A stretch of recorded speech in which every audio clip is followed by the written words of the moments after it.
Subscribe करें total भक्ति को। अब हमारे वीडियोस को सबसे पहले देखने के लिए बेल आइकन को दबाना ना भूलें।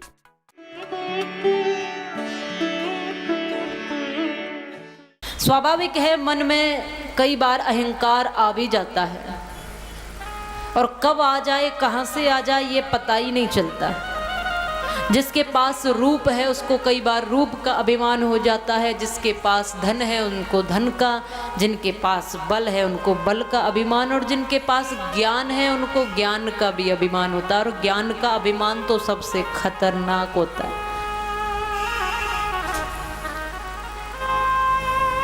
कहा, धन का अभिमान करने वाले लोगों, आगता यदि लक्ष्मी नारिकेल फलाम्बवत, परागता यदि लक्ष्मी गजमुक्त कपित्तवत। लक्ष्मी आती है तो कोई देख नहीं पाता, इतनी आती है जब देने पे आता है वो। देने पे जब वो आए तो बेसुमार देगा। जिस दिन घमंड अपने तू सर से उतार देगा, उस दिन तुझे विधाता अनमोल प्यार देगा। ये लक्ष्मी आती है तो कोई रोक नहीं पाता, और जब जाती है तो भी कोई रोक नहीं पाता। नारिकेल फलाम्बवत, नारियल के फल में जैसे पानी आ जाता है, ऐसे गहरे से जटाजूट पत्थर की सी दीवार और उसके अंदर पानी।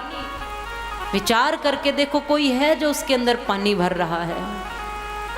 इसी तरह जब लक्ष्मी आती है तो लोग कहते थे पहले कि छप्पर फाड़ के, अब छप्पर नहीं है तो छत फाड़ के भी आती है तो कहीं से भी आती, और जाती है तो गजमुक्त कपित्तवत।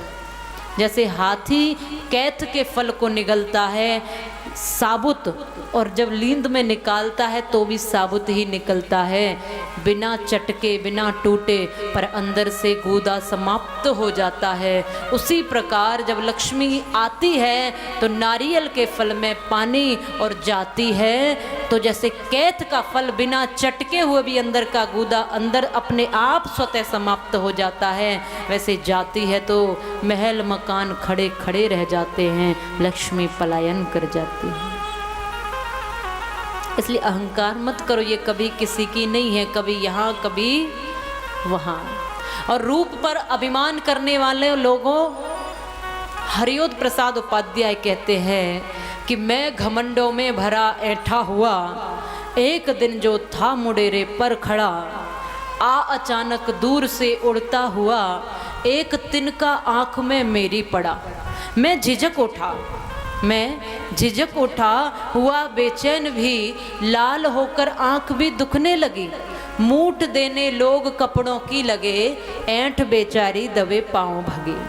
तब अक्ल ने यूं मेरी मुझे ताने दिए, ऐंठता तू किस लिए इतना रहा, एक तिनका है बहुत तेरे लिए, एक तिनका है बहुत तेरे लिए।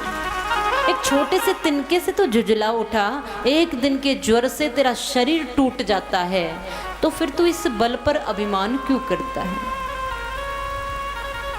धन पर अभिमान व्यर्थ है, बल पर अभिमान व्यर्थ है, शरीर पर अभिमान व्यर्थ है, रूप पर भी अभिमान व्यर्थ है, क्योंकि ये अस्थिर है, स्थिर नहीं है, हमेशा नहीं रहने वाला है। अगर रूप पर कभी घमंड आए तो उन बुजुर्गों के चेहरे की झुर्रियां और कमर झुकी हुई देख लेना, ये भी कभी रूपवान थे।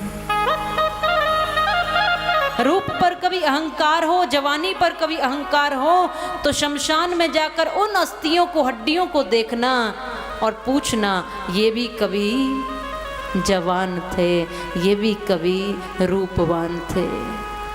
पूछो इन माताओं को, बूढ़ी माताओं को जिनकी मुख में दांत भी नहीं है आज। ये भी एक समय था कि रूपवान थी, सुंदर थी, एक समय था, लेकिन आज वो स्थिरता रही क्या? हमेशा वो रहने वाला जो नहीं है, फिर उसके लिए क्यों अहंकार? कुछ क्षणिक वस्तु के लिए अहंकार क्यों? और विद्वानों ने तो कहा है कि रूप का अभिमान देखते हैं हम, तो कई बार रूप का अभिमान उसको होता है जिसके पास रूप है। धन का अभिमान उसको होता है जिसके पास धन है, बल का अभिमान उसको होता है जिसके पास बल है, पर कहा कि ज्ञान का अभिमान तो उस मूर्ख को भी हो जाता है। ज्ञान का अभिमान तो सबसे खतरनाक है, क्योंकि ज्ञान का अभिमान कई बार स्वाभाविक हो जाता है, लेकिन अभिमान का ज्ञान नहीं हो पाता। कहाँ से आ जाता है, कहाँ से ये प्रवेश कर जाता है अहंकार, और मुझे पता भी नहीं चल पाता। इस वीडियो को लाइक और शेयर जरूर करें। आप हमारे चैनल को सब्सक्राइब भी कर सकते हैं।